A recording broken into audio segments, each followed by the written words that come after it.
السلام عليكم وشكرا لكم على المتابعه ديالكم وعلى التشجيع ديالكم.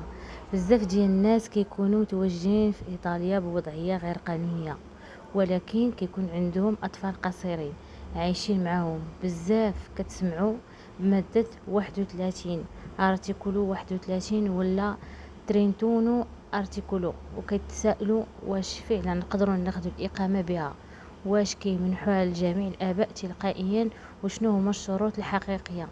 في هذا الفيديو ديال اليوم غادي نشرح لكم هذا القانون بالتفصيل، خطوات قانونيه موثوقه، دور المحكمه، احداث ومساعدات اجتماعيه باش تفاداو الخرافات والاخطاء الشائعه.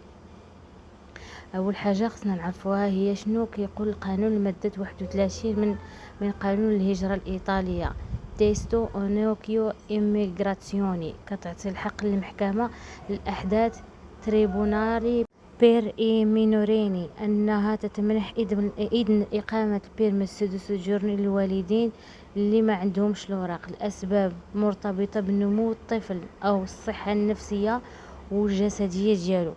يعني الهدف الاساسي من هذا القانون ماشي هو تسويه الوضعيات الكبار في حد ذاتها، بل هو حمايه مصلحه ديال الطفل القاصر وضمان عدم حرمانهم من الوالدين ديالو في المرحله الحرجه من النمو. دابا غادي شكون هما المستفيدين. خاص الطفل يكون متواجد فعليا داخل التراب الايطالي. خاص تثبت باللي ابعاد الاب والام من ايطاليا غادي يسبب ضرر كبير ومباشر للنمو السليم ديال هذاك الطفل او الصحه النفسيه والجسديه ديالو. وهنا خاص ننبه لواحد الخرافه شائعه، راه ماشي بمجرد ما يتزاد عندك طفل في ايطاليا كتاخذ الاوراق تلقائيا. الطلب كيتدرس حاله بحاله، والقاضي هو اللي كيقرر على حساب الحاله الطفل والاحتياجات ديالو. كيفاش كدوز العمليه قانونيا. اول خطوه هي كتوكل محامي مختص في الهجره او محامي الاسره. ثانيا كتقدم طلب رسمي للمحكمه الاحداث تريبونالي بير اي مينوريني. ثالثا المحكمة كتاخد طلب وكتقدمه بتكاليف المساعدة الاجتماعية اسيستنتي سوشيالي باش دير بحث ميداني وتقرير شامل على العائلة. رابعا المساعدات الاجتماعية كتقوم بزيارات، كتصل بالمدرسة أو الطبيب ديال الطفل وكتأكد من اندماج ديال الطفل والعلاقة ديالو بالوالدين. خامسا بناء على هذا التقرير القاضي كيصدر قرار من المحكمة. الى القاضي وافق شنو كيعطيوك تصريح الإقامة لأسباب عائلية أو رعاية قاصر بيرميسو بير اسيستنسا مينوري. ومؤخرا مع التعديلات القانونية في إيطاليا هذا النوع ديال الإقامة كيسمح لك بالعمل بشكل قانوني وتقدر تحول الإقامة عمل بيرميسو دي سوجورنو بير لافورو إلى توفرات فيك الشروط عقد العمل ومدخول كافي. واحد النصيحة ذهبية لنجاح الملف ديالك: تعاون تام، احترام المواعيد مع مساعدة الاجتماعية، وكن صريح ومسؤول. إلا ما كنتيش كتقن الإيطالية مزيان طلب حضور مترجم أو وسيط ثقافي ميدياتوري كولتورالي باش تفادى أي سوء فهم. الوثائق: جمع جميع الوثائق والدلائل اللي كتبين رعاية ديالك للطفل وشهادة طبية ومتابعة مدرسية وشهادة تلقيح.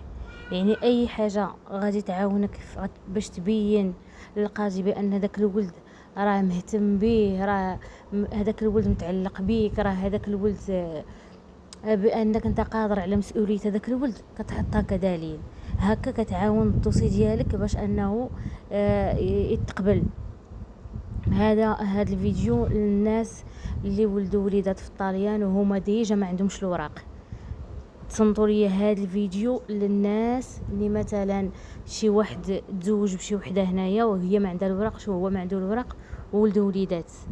هاد الفيديو لكم باش تستافدوا، باش تعرفوا بان نتوما الا عندكم وليد ولا بنيه راه تقدروا تدفعوا باش تاخذوا الوراق. المهم كان هذا هو فيديو اليوم ديال قانون ولا ماده 31. المهم هي مسار قانوني رسمي وكيعطي فرصة كبيرة للعدد من الأسر باش يقدروا الوضعية ديالهم والحماية الأطفال ديالهم، ولكن خاص التعامل معاه بجدية وبطريقة قانونية وسليمة عن طريق المختصين. سير الكاف، سير عند الناس اللي كيعرفوا، سول.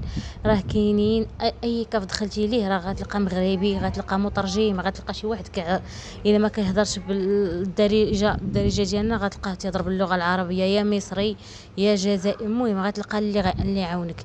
هي المهم انت داكشي ديرو قانوني. مهم عجبكم الفيديو ما تنساو تشاركوه مع الناس اللي محتاجين هاد المعلومات، وديروا اعجاب واشتراك للقناه. ولا عندكم اي سؤال خليوه ليا في التعاليق، راه كنجاوب على جميع الاسئله.